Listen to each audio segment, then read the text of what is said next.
విద్య. ముందుగా హెడ్లైన్స్ చూద్దాం. తుఫాన్ పర్యవేక్షణలో మంత్రి నారా లోకేష్ అలర్ట్. తీర ప్రాంత ప్రజలకు జాగ్రత్త సూచనలు జారీ చేసిన లోకేష్. అన్ని శాఖలు సమన్వయంతో పనిచేయాలని ఆదేశం.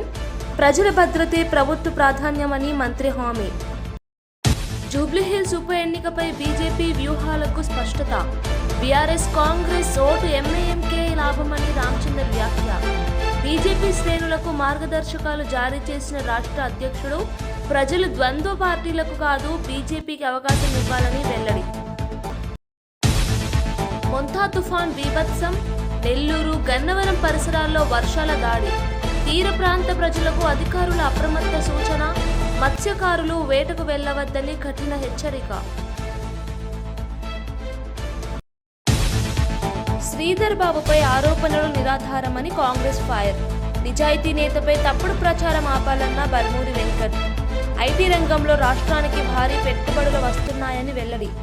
బీఆర్ఎస్ చౌకబారు రాజకీయాలకు తెరపడాలి అని కాంగ్రెస్ హెచ్చరిక.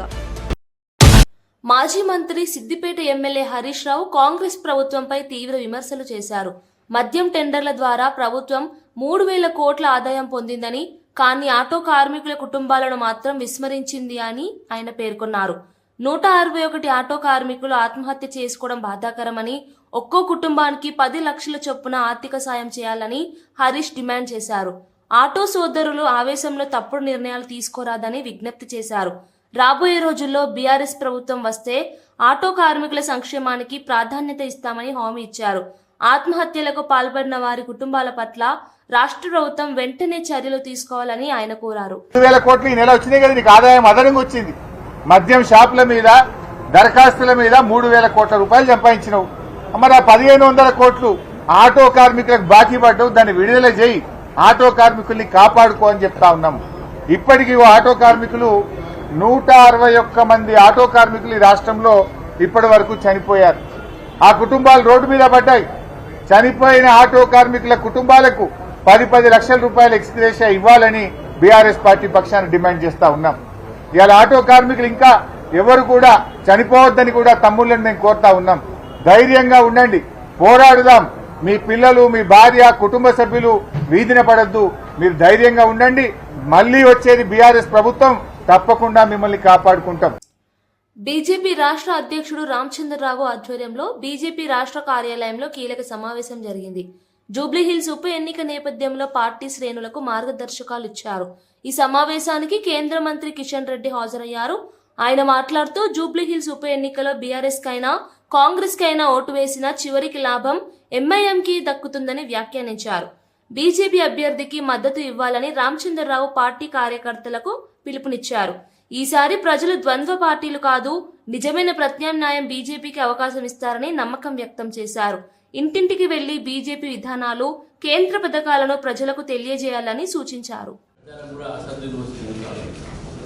స్పష్టంగా ఈరోజు జూబ్లీహిల్స్లో ఎంఐఎంకు భారతీయ జనతా పార్టీ మధ్యన పోటీ ఉందని చెప్పేసి మన కిషన్ గారు చెప్పారు. ఈరోజు మనం కూడా చెప్తున్నాం, ఇది వాస్తవం కూడా. కాబట్టి దాన్ని దృష్టిలో పెట్టుకుని జూబ్లీహిల్స్ ప్రజల్ని అప్రమత్తం చేయాల్సిన అవసరం ఉన్నది. ఆ అప్రమత్తం ఏంటంటే, మీరు వేరే పార్టీలకు ఓట్లేసి మీరు బీజేపీ నాయకులు చేస్తే మజ్లిస్ పార్టీకి 7 సీట్లు నుంచి 8 సీట్లు అయింది. దయచేసి హైదరాబాద్లో మజ్లిస్ ఒక ఏవైతే వాళ్ళు చేస్తున్న అరాచకాలు దాన్ని ఆపాలంటే. మొంతా తుఫాన్ ప్రభావం ముదురుతోంది. కృష్ణా జిల్లాలోని గన్నవరం, హనుమాన్ జంక్షన్ పరిసరాల్లో భారీ వర్షాలు కురుస్తున్నాయి. నెల్లూరు జిల్లాలోనూ పలు ప్రాంతాల్లో వర్షం మొదలైంది. కృష్ణపట్నం సముద్ర తీరంలో అలలు ఎగిసిపడుతున్నాయి. అధికారులు ప్రజలను అప్రమత్తం చేశారు. తీర ప్రాంత ప్రజలు ఇళ్లలోనే ఉండాలని సూచించారు. రెవెన్యూ, పంచాయతీ, విద్యుత్ శాఖలు ఎమర్జెన్సీ టీంలను సిద్ధం చేశాయి. జల ప్రవాహం పెరగడంతో తక్కువ ప్రాంతాల్లో నివసించే వారిని సురక్షిత ప్రాంతాలకు తరలిస్తున్నారు. మత్స్యకారులు సముద్రంలోకి వెళ్లవద్దని హెచ్చరికలు జారీ అయ్యాయి.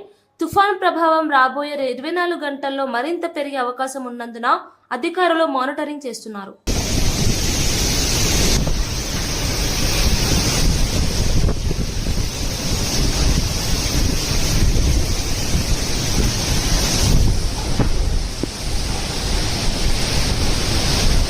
ఐటీ శాఖ మంత్రి శ్రీధర్ బాబుపై బీఆర్ఎస్ నేతలు చేస్తున్న విమర్శలు నిరాధారమని కాంగ్రెస్ ఎమ్మెల్సీ బల్మూరి వెంకట్, పీసీసీ ప్రతినిధి డాక్టర్ లింగం యాదవ్ తీవ్రంగా మండిపడ్డారు. మంత్రి శ్రీధర్ బాబు ఒక నిజాయితీ గల నేత అని, ఆయనపై రాజకీయ కక్షతో తప్పుడు ఆరోపణలు చేస్తున్నారని కాంగ్రెస్ నేతలు విమర్శించారు. ప్రజలు తప్పుడు ప్రచారాలను నమ్మవద్దని పిలుపునిచ్చారు. అభివృద్ధి కార్యక్రమాలు అడ్డుకోవడమే బీఆర్ఎస్ లక్ష్యమని, ఐటీ రంగంలో రాష్ట్రానికి పెట్టుబడులు వస్తున్నాయని తెలిపారు. బీఆర్ఎస్ నేతలు రాజకీయ చౌకబారు విమర్శలు ఆపాలని, ప్రజల కోసం పనిచేయమని సూచించారు. పుట్టమధు గతంలో నేర చరిత్ర, దానితో పాటు అడ్డగోలుగా భూ కబ్జాలు చేసిన మరి ఆయన శ్రీధర్ బాబు గారు ఇమేజ్ డ్యామేజ్ చేయడానికి ఉద్దేశపూర్వకంగా ఆయన దగ్గర ఉన్న కొంతమంది వ్యక్తులని పురమాయించి ఇసొంటి చెయ్యండి మంత్రి గారిని డ్యామేజ్ చేద్దామని చెప్పి మరి ఆయన చేసిన ప్రయత్నమా? చాలా అనుమానాలు ఉన్నాయి దీనిపైన. సెప్టెంబర్ 12th రోజు సైఫాబాద్ పోలీస్ స్టేషన్కి వెళ్ళి కేసు పెట్టడం జరిగింది. అంటే జూన్ నెలలో అయిన విషయంని నీకు తెలిసినా కూడా ఉద్దేశపూర్వకంగా అది చెప్పకుండా ప్రజలకి అవాస్తవాల్ని ప్రచారం చేసే ప్రయత్నము పుట్టమధు చేసినట్టు చాలా స్పష్టంగా కనబడుతుంది. కేంద్ర మంత్రి కిషన్ రెడ్డి గోవుల రక్షణ సమాజంలోని ప్రతి ఒక్కరి బాధ్యత అని అన్నారు. గోవులను కేవలం గో పరిరక్షకులకే పరిమితం చేయడం సరైంది కాదన్నారు. గ్రామ స్థాయిలో అవగాహన కార్యక్రమాలు నిర్వహించి గోరక్షణపై ప్రజల్లో చైతన్యం పెంచాలని పిలుపునిచ్చారు. గోవులు ఆహార సరఫరా, వ్యవసాయంలో ముఖ్య పాత్ర పోషిస్తాయని పేర్కొన్నారు. పశువుల సంరక్షణకు ప్రభుత్వం అనేక చర్యలు తీసుకుంటోందని తెలిపారు. మత పరిమితులు దాటి గోవుల రక్షణ సామాజిక బాధ్యతగా చూడాలని కిషన్ రెడ్డి సూచించారు. గ్రామీణ యువత పశు సంరక్షణలో భాగస్వామ్యం కావాలని కోరారు. పర్యావరణ పరిరక్షణలో గోవుల పాత్ర అపారమని అన్నారు. సికింద్రాబాద్ బన్సీలాల్పేట్ హమాలీ బస్తీలో బొడ్రాయి ప్రతిష్టాపన 3వ వార్షికోత్సవం ఘనంగా జరిగింది. ఈ కార్యక్రమానికి బీఆర్ఎస్ కార్యనిర్వాహక అధ్యక్షుడు కేటీఆర్, మాజీ మంత్రి హరీష్ రావు, తలసాని శ్రీనివాస్ యాదవ్ హాజరయ్యారు. కేటీఆర్ మాట్లాడుతూ తెలంగాణకు కాంగ్రెస్ ప్రభుత్వం రూపంలో శని పట్టిందని, భగవంతుడి ఆశీర్వాదంతో త్వరలోనే వదిలిపోతుందని అన్నారు. పల్లె ప్రాంతాల్లో జరిపే బొడ్రాయి పండుగ ఇప్పుడు పట్టణాల్లో జరగడం ఆనందకరమన్నారు. ప్రజలతో కలిసి బస్తీలో తిరిగి వారి సమస్యలు తెలుసుకున్నారు. జూబ్లీహిల్స్ ఉప ఎన్నికల్లో బీఆర్ఎస్ ను గెలిపించాలని ప్రజలను కోరారు. హరీష్ రావు మాట్లాడుతూ హమాలీ బస్తీ ప్రజలకు ధన్యవాదాలు తెలిపారు. ఈ కార్యక్రమం సందర్భంగా బస్తీ వాసులు పెద్ద సంఖ్యలో పాల్గొన్నారు. సికింద్రాబాద్ లో ఇంత జోరుగా మా సీఎం ఏదైతే పండుగ అందరికీ పేరు పేరున హృదయపూర్వక శుభాకాంక్షలు. మీ అందరితో నా ప్రార్థన ఒకటే, మరి ఆ పండుగ రోజు పండుగ అంటే ఇవాళ మొత్తం కుటుంబం అంతా ఇవాళ బ్రహ్మాండంగా అందరు మహిళలందరూ మంచి సింగారించుకొని కొత్త చీర కట్టుకొని చాలా చక్కగా తయారై మా పిల్లలు కూడా తయారై వచ్చారు. చాలా సంతోషం. ఒకటే ఒక మాట, మీకు తెలుసు మనకు 2 ఏళ్ళ మన ప్రభుత్వం పోయి అయినప్పటికీ ఏ కష్టం వచ్చినా ఏ తక్లీఫ్ వచ్చినా మీకు అండగా నిలబడ్డది ఎవరు? రేపటి కూడా గట్లే ఉంటది. తలసాని శ్రీనివాస్ యాదవ్ గారు హైదరాబాద్ లో, ఒక సనత్ నగర్ లో కాదు, హైదరాబాద్ లో, సికింద్రాబాద్ లో ఎవరికే కష్టం వచ్చినా అండగా నిలబడే నాయకుడు. అట్లాంటి నాయకుడు నాయకత్వంలో తప్పకుండా గత 10 సంవత్సరాలు ఎక్కడైతే బ్రహ్మాండంగా మనం హైదరాబాద్ నడుస్తున్నామో రేపు నడుచుకుందాం. మంచి రోజులు తొందరలో వస్తాయి, కానీ మంచి రోజులు నాకు తెలిసి తొందరగా వచ్చడానికి ఒక తర్కీబు, ఒక ఉపాయం ఉంది. ఆ ఉపాయం ఏమిటిది అంటే ఏమిటిది? ఎప్పుడు ఓట్లు ఎప్పుడున్నాయి? నవంబర్ 11 నాడు జూబ్లీహిల్స్ లో ఎలక్షన్ ఉంది. ఎక్కడన్నా చుట్టాలు ఉన్నారు? ఎవరన్నా చూస్తున్నారా? ఉంటే ఒక ఫోన్ కొట్టి ఒక అడుగు అక్కడ దాకా పోయిరాలి. పక్కకే జూబ్లీహిల్స్, అక్కడ ఇక్కడ బటన్ వస్తే అక్కడ లైట్ వెలగాలి. ఇక్కడ అమాలి బస్సులో మీరు కట్కేస్తే బుగ్గ అక్కడ వెలగాలి. వెళ్తుందా? చుట్టాలు దోస్తులు అందరికి ఎప్పుడు ఏ గుర్తుకేయాలి? తల్లి కేసు పెడితే మీ మీద పెట్టారు, నాకైతే పేరు పేరున అందరికి నమస్కారం. మరి ఇట్లాగే సుఖ సంతోషాలతో శ్రీనివాస్ యాదవ్ గారి నాయకత్వంలో మీరు ఎప్పుడు సంతోషంగా ఉండాలని కోరుకుంటూ నమస్కారం. జై తెలంగాణ. ఇబ్రహీంపట్నం కల్తీ మద్యం కేసు రాజకీయ వాతావరణాన్ని కుదిపేస్తోంది. మాజీ మంత్రి జోగి రమేష్ ఈ కేసులో తన ప్రమేయం లేదని స్పష్టం చేశారు. కుటుంబ సమేతంగా విజయవాడ కనకదుర్గమ్మ అమ్మవారిని దర్శించుకున్న ఆయన తాను నిర్దోషినని దేవుడి సాక్షిగా ప్రమాణం చేశారు. తాను ఎప్పుడూ ప్రజా ప్రయోజనాల కోసం పనిచేశానని, తప్పుడు ఆరోపణలు రాజకీయ కక్షతో చేస్తున్నారని అన్నారు. తిరుపతి వెంకన్న అమ్మవారి ముందు నిజసత్యం నిలుస్తుందని నమ్మకంతో మాట్లాడారు. ఆయన దర్శనం రాజకీయంగా ప్రాధాన్యత సంతరించుకుంది. ప్రజలు తన నిజాయితీని గుర్తిస్తారని విశ్వాసం వ్యక్తం చేశారు. ఈ ఘటనపై బీఆర్ఎస్ నేతలు మౌనం పాటించగా స్థానికులు జోగికి మద్దతుగా నిలుస్తున్నారు. కాదు, ఈ శాఖ మంత్రి వచ్చిన, ఏది ఎక్సైజ్ శాఖ మంత్రి వచ్చిన, చిట్ అధికారులు వచ్చిన ప్రమాణం చేయడానికి జోగి రమేష్ ఎప్పుడైనా సిద్ధంగా ఉన్నాడు అని చెప్పేసి అమ్మవారి సాక్షి. ఏ తప్పు చేయని జోగి రమేష్ని నిందల పాలు చేశారు. మీరే వచ్చి అమ్మవారి సాక్షిగా జోగి రమేష్ మీద మేము తప్పుడు మాటలు మాట్లాడామని చెప్పమని చెప్పేసి మీడియా మిత్రుల సాక్షిగా అడుగుతా ఉన్నా. నేను అమ్మవారి ఎదుట ప్రమాణం చేసి మీడియా మిత్రుల సాక్షిగా రాష్ట్ర ప్రజలందరికీ కూడా నేను జోగి రమేష్ నిబద్ధత, విలువలు, విశ్వసనీయత, నా హృదయాన్ని గాయపరిచిన వ్యక్తులని అమ్మవారు వారికి మొట్టికాయలు వేసి వారికి ఇటువంటి తప్పుడు ప్రచారాలు చేయొద్దని చెప్పేసి మీడియా మిత్రుల ద్వారా విజ్ఞప్తి చేస్తూ మీ అందరూ కూడా నా భావాన్ని, నా హృదయాన్ని ఒక్కసారి రాష్ట్ర ప్రజలకి తెలియజెప్పాలని చెప్పేసి ఈ ప్రభుత్వాన్ని పాలించే ముఖ్యమంత్రి చంద్రబాబు, ముఖ్యమంత్రి తనయుడు లోకేష్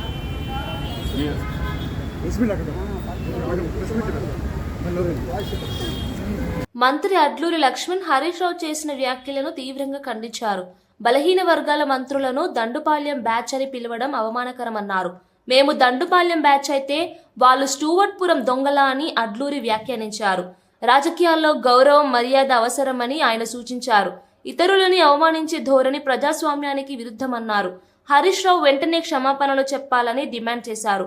మంత్రులుగా బాధ్యతతో మాట్లాడాలని, ప్రజల్లో తప్పుడు సందేశాలు రాకుండా చూడాలని సూచించారు. ఈ వ్యాఖ్యలతో బీఆర్ఎస్ కాంగ్రెస్ మధ్య మాటల యుద్ధం మళ్లీ వేడెక్కింది. వ్యక్తిగత ఎజెండాకు పరిమితమై వారు మాట్లాడుకోవడం జరిగింది. ప్రభుత్వంలో మంత్రులంతా కూడా పంపకాల కోసం, వారి ఆధిపత్యం కోసం మాట్లాడడం జరిగిందని, ముఖ్యమంత్రి గారికి ప్రభుత్వం మీద, పాలన మీద పట్టు లేదని చెప్పి నోటికెంత వస్తే అంత పత్రికా ముఖంగా హరీష్ రావు దండు పచ్చి అబద్ధాలతో ఆరోపణ చేసినారు. కేబినెట్ లో మాట్లాడినటువంటి విషయంలో కూడా పచ్చి అబద్ధాలు తెలంగాణ ప్రజలకు చెప్పే విధంగా వారు ఆరోపణ చేసి మంత్రివర్గంలో ఉన్నటువంటి ఒక బలహీన వర్గాల మంత్రివర్గం, ఒక దళితులు ఉన్నటువంటి మంత్రివర్గాన్ని అవమానపరుచుకుంటూ వారు మాట్లాడిన మాటను తక్షణమే క్షమాపణ చెప్పాలని చెప్పి, దండుపాల్యం అంటే మీరు స్టువర్ట్పూర్ దొంగల అంటున్నా. నేను మంత్రివర్గాన్ని దండుపాల్యంగా పోషిస్తున్నా కదా, మరి స్టువర్ట్పూర్ దొంగల, బందిపూడి దొంగల మీరు మంత్రివర్గం 10 సంవత్సరాల రాజ్యం. తుఫాన్ ప్రభావం నేపథ్యంలో మంత్రి నారా లోకేష్ రాష్ట్ర కంట్రోల్ రూమ్ ను పర్యవేక్షించారు. తుఫాన్ ప్రభావం అధికంగా ఉన్న ప్రాంతాల ప్రజాప్రతినిధులు క్షేత్రస్థాయిలో ఉండాలని ఆదేశించారు. ఎటువంటి పరిస్థితినైనా ఎదుర్కోవడానికి సిద్ధంగా ఉండాలని సూచించారు. రెవెన్యూ, పోలీస్, విద్యుత్, వైద్య శాఖలు సమన్వయంతో పనిచేయాలని సూచించారు. ప్రజలకు ఎటువంటి ఇబ్బందులు రాకుండా చూసేలా ప్రతి అధికారి అప్రమత్తంగా ఉండాలని అన్నారు. తీర ప్రాంత ప్రజలు ముందస్తు జాగ్రత్తలు తీసుకోవాలని, మత్స్యకారులు వేటకు వెళ్లరాదని హెచ్చరించారు. తుఫాన్ ప్రభావం ఉన్న ప్రాంతాల్లో రవాణా, విద్యుత్ సరఫరా పర్యవేక్షణ కొనసాగుతోందని చెప్పారు. ప్రభుత్వం ప్రజల భద్రతకు అంకితమై ఉందని లోకేష్ హామీ ఇచ్చారు.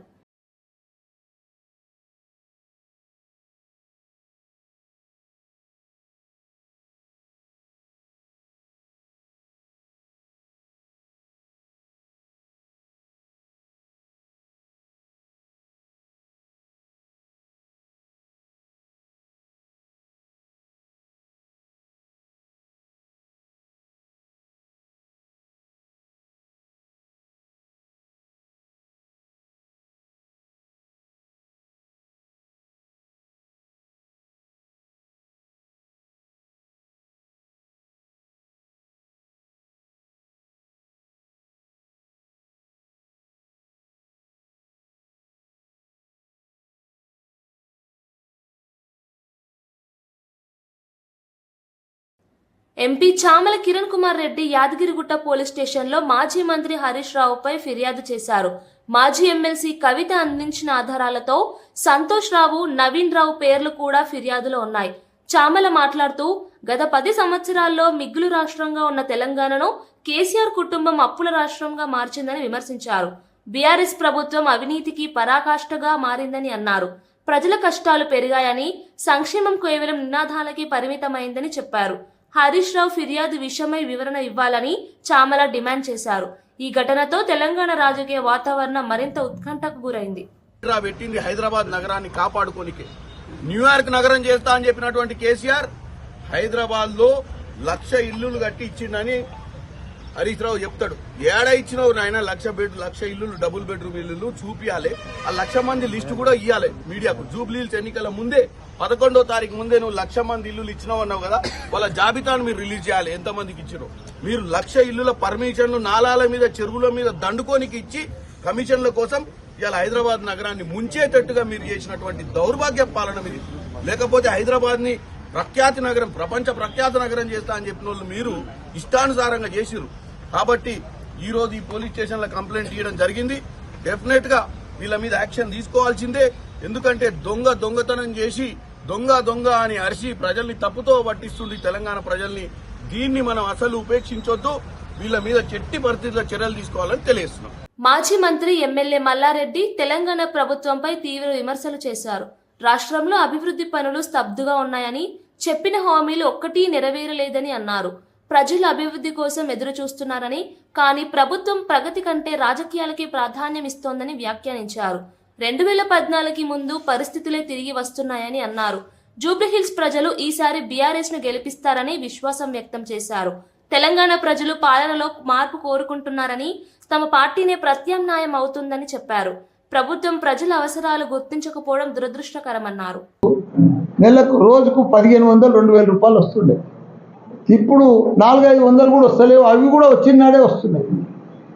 ఎంత బాధపడుతున్నారంటే ఇవాళ 1,600 మంది ఇంచుమించు ఆత్మహత్య చేసుకున్నారు. ఎందుకు చేసుకుంటున్నారు ఇట్లా అని అడిగితే వాళ్ళు చెప్తున్నారు, మాకు సిటీలో మేము ఊర్లకి వెళ్ళి వచ్చినాం. మా ఆటో ఆయన పాలమూరు ఆయన పరశురాం బాగున్నారికెళ్ళి వచ్చి 25 సంవత్సరాలు ఆయన ఆటో కొనుక్కొని నడిపిస్తుంటే మొదలు 3 ఏళ్ల ముందు మంచిగా నడుస్తుంది. ఇప్పుడు 2-3 నెలల సంది అసలు పైసలే వస్తలేవు.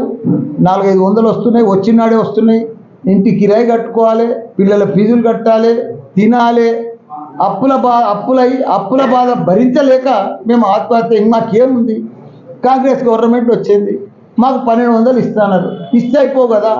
అంతకుముందు కేసీఆర్ ఉన్నప్పుడు మాకు ఇన్సూరెన్స్ కట్టు, ఎవరైనా చనిపోయినా 5 లక్షల రూపాయలు వచ్చు, ఆ ఇన్సూరెన్స్ కూడా రెన్యువల్ చేస్తలేదు. ఏది అయితే లేదు, మాకు ఇబ్బందికరం ఉంది. పక్క రాష్ట్రంలో 1,500 ఇస్తున్నారు 6 నెలల, మనకంటే 6 నెలల తర్వాత వచ్చి కూడా మనకి కూడా ఈ అతి లేదు గతి లేదని ఇబ్బంది పడుతుంది. వాళ్ళ బాధ భరించి వాళ్ళదే కాదు, నువ్వు ప్రతి ఒక్కరిని ఎవరిని అటకాయించినా బాధనే ఉంది. ఓ దుకాణదారుని అటకాయించినా, ఒక బట్టల దుకాణాలను అటకాయించినా, ఒక హోటల్ని అటకాయించినా, ఎవరిని చూడు బాధలనే ఉన్నారు. ఈ 2 ఏళ్ల సంది బాధలే బాధలు. ఎందుకంటే వ్యాపారాలు లేవు, బిజినెస్లు లేవు, ఎక్కడ కూడా ఏమీ కనిపిస్తలేదు. అంత అయోమయంలో కన్ఫ్యూజ్లో ఉన్నారు, అంత పరేషాన్లో ఉన్నారు, అంత పరేషాన్. కాబట్టి అందరు కూడా ప్రజలు అక్కడ ఊర్లలో పోతే పోయి వాళ్ళని సుఖంగా ఉన్నారా? లేరు. ఇప్పుడు సిటీకి వస్తే మేమంతా సిటీ మిమ్మల్ని అందరం గెలిచినాం, కానీ ఒక్క రూపాయి ఇస్తాడు. ఒక కాంగ్రెస్ వచ్చేసింది, ఒక డెవలప్మెంట్ ఏం లేదు. మా కేసీఆర్ ఉన్నప్పుడు ఇదే జూబ్లీహిల్స్లో, మా గోపాల్ ఉన్నప్పుడు ఫ్రీ వాటర్ జిహెచ్ఎంసీలో ప్రతి ఒక్కరికి ఫ్రీ వాటర్. ఇప్పుడేమో ఆ వాటర్ కూడా బిల్లు వస్తుంది, కరెంటుకు బిల్లు వస్తుంది. చెప్పిన మాటలు ఏమి ఇంప్లిమెంట్ లేవు, ఏమి కరెక్ట్ జరుగుతుంది. వాటర్ కూడా వస్తలేదు, వచ్చిన దానికి కూడా బిల్లు వస్తుంది. మరి అంత ఇబ్బందికరం ఉంది. కాబట్టి ప్రతి ఒక్కరు కూడా ఇబ్బందికరం. ఇప్పుడు మళ్ళీ కరెంటు కూడా పోతా ఉంది, ఇన్వర్టర్లు మళ్ళీ వస్తున్నాయి, జనరేటర్లు మళ్ళీ వస్తున్నాయి. అన్నీ పాత 2014 కంటే ముందు ఏమేమి ప్రాబ్లమ్స్ ఉన్నాయో అవన్నీ కూడా మళ్ళీ రివైజ్ అవుతున్నాయి. కాంగ్రెస్ వచ్చిందంటే రివైజ్ అవుతున్నట్టు. అందుకే ప్రజలు చాలా బాధగా ఉన్నారు. ప్రజలు తప్పకుండా ఈ ఎలక్షన్ల జూబ్లీహిల్స్లో, ఎందుకంటే ఇప్పుడు ఇంకా 3 ఏళ్ళు భరించాలి, ఇంకా బాధలు ఇంకా పోలే. వైఎస్ఆర్సీపీ అధికార ప్రతినిధి రాచమల్లు శివప్రసాద్ రెడ్డి రాష్ట్రంలో మద్యం అందుబాటును తీవ్రంగా విమర్శించారు. రోజులో 24 గంటలు, వారంలో 7 రోజులు మందు అందుబాటులో ఉందని అన్నారు. బడులు, గుడులు, వీధులు, రహదారుల దగ్గర కూడా మద్యం దుకాణాలు ఉన్నాయన్నారు. మద్యం విక్రయాలు పెరగడం వల్ల ప్రమాదాలు, హత్యలు పెరుగుతున్నాయని ఆవేదన వ్యక్తం చేశారు. ప్రైవేట్ బస్సుల అనుమతులు, ఫిట్నెస్ సర్టిఫికెట్లు, ఇన్సూరెన్స్ పత్రాలు తనిఖీ చేయకపోవడం ప్రభుత్వ నిర్లక్ష్యమని చెప్పారు. ప్రజల ప్రాణాలు ప్రమాదంలో పడుతున్నాయని హెచ్చరించారు. ఈ పరిస్థితిని ఆపకపోతే ప్రభుత్వం బాధ్యత వహించాల్సి వస్తుందని అన్నారు. 24 గంటలు, వారానికి 7 రోజులు, సంవత్సరానికి 365 రోజులు, ఎక్కడైనా ఎప్పుడైనా దొరుకుతుంది. బడి పక్కనే దొరుకుతుంది, గుడి పక్కనే దొరుకుతుంది, సందులోనే దొరుకుతుంది, పట్టణంలో దొరుకుతుంది, పల్లెలో దొరుకుతుంది, జాతీయ రహదారుల్లో దొరుకుతుంది, గ్రామీణ రోడ్లలో దొరుకుతుంది. తాగొచ్చు, ఊగొచ్చు, ప్రమాదాలు చేయొచ్చు, మనుషులు చంపచ్చు. మాకు మటుకు లెక్క కావాలా, మాకు మటుకు అధికారం కావాలా. నకిలీ మద్యాన్ని విక్రయించి మేము 1000 కోట్లు సంపాదిస్తాం. మా మనుషులకు 100 కోట్లు సమకూర్చి ఎలక్షన్లలో మేము గెలుస్తాం. నాకు అధికారం కావాలా, నా మనుషులకు డబ్బు కావాలా. ఇదే చంద్రబాబు నాయుడు పాలసీ. నేను మనస్ఫూర్తిగా చెప్తా ఉన్నా. ప్రొద్దుటూరు నియోజకవర్గానికి మొదలుకొని అందరికీ చెప్తా ఉన్నా. ముఖ్యంగా ప్రొద్దుటూరు నియోజకవర్గంలో ఉండే రవాణా శాఖ అధికారులు చెప్తా ఉన్నా. నా నియోజకవర్గంలో తిరిగే ప్రైవేటు బస్సుల విషయంలో రవాణా శాఖ అధికారులు ఈ రోజైనా కళ్ళు తెరిచి ఏ ఏ బస్సులకు అనుమతులు ఉన్నాయి, ఏ ఏ బస్సులకు అనుమతులు లేవు, ప్రైవేట్ బస్సులకు ఫిట్నెస్ సర్టిఫికేట్ దగ్గర మొదలుకొని ఇన్సూరెన్స్ దగ్గర మొదలుకొని ప్రతి ఒక్క విషయంలోనూ మీరు చట్ట ప్రకారం తీసుకోవాల్సిన జాగ్రత్తలు తీసుకొని ఏ అనుమతులైతే మీరు అన్ని ఉన్నప్పుడు ఇస్తారో, మీరు అనుమతి ఇచ్చిన తర్వాత బస్సు రోడ్డు ఎక్కాలనో ఆ బస్సే రోడ్డు ఎక్కాల.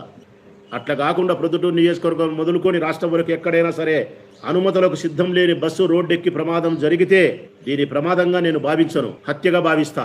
మిమ్మల్ని ముద్దాయిలు చేయాల్సిన పరిస్థితి వస్తుంది.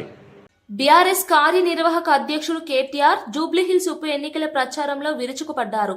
నవీన్ యాదవ్ గెలిస్తే ఆటో డ్రైవర్ల దగ్గర, టిఫిన్ సెంటర్ల దగ్గర వసూళ్లు మొదలవుతాయని విమర్శించారు.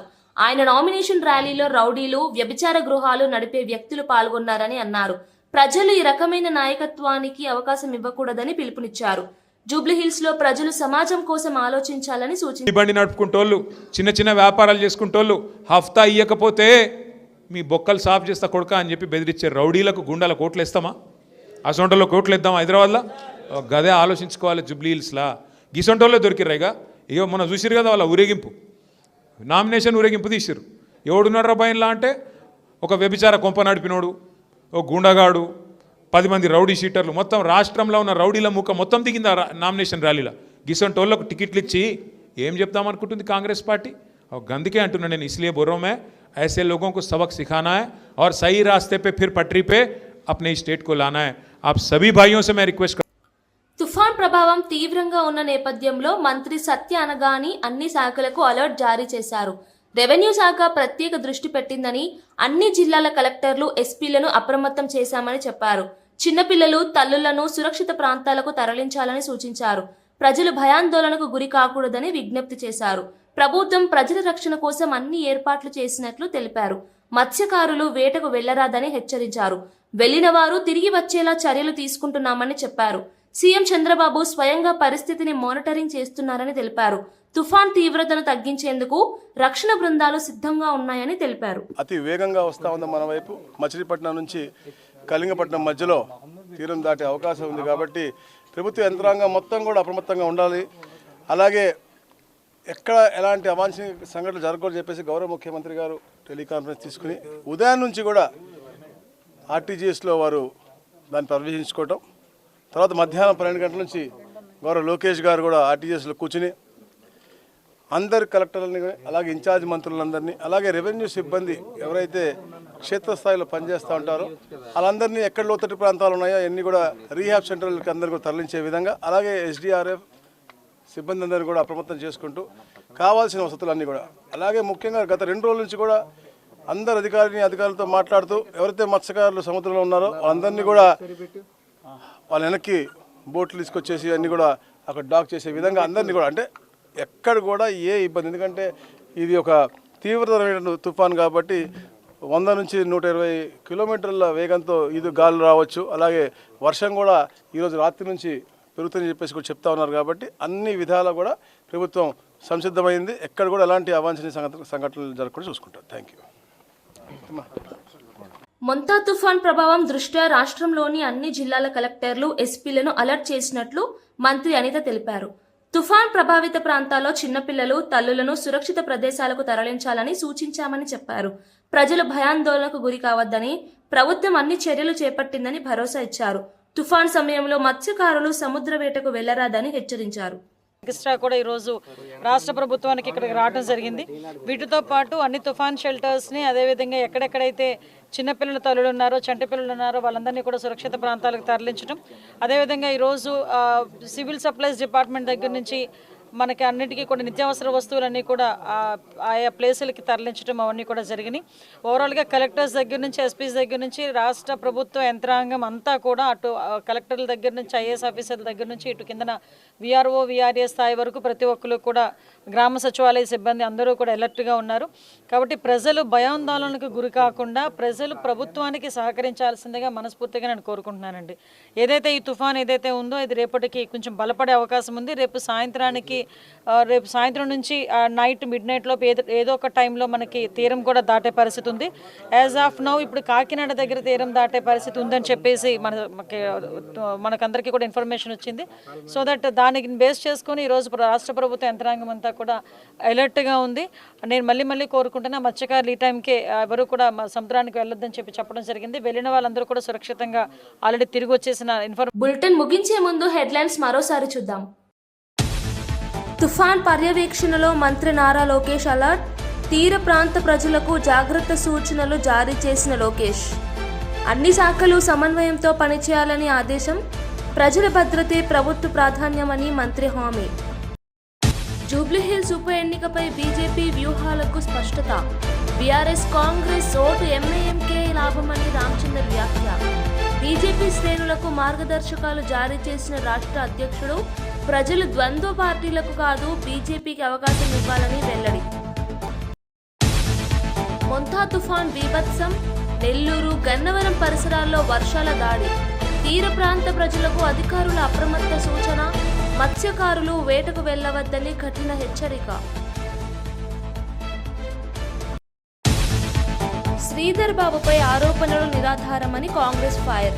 నిజాయితీ నేతపై తప్పుడు ప్రచారం ఆపాలన్న బల్మూరి వెంకట్. ఐటీ రంగంలో రాష్ట్రానికి భారీ పెట్టుబడులు వస్తున్నాయని వెల్లడి. బీఆర్ఎస్ చౌకబారు రాజకీయాలకు తెరపడాలి అని కాంగ్రెస్ హెచ్చరిక. ఇవి బులెటిన్ విశేషాలు. మరో బులెటిన్లో మళ్ళీ కలుద్దాం.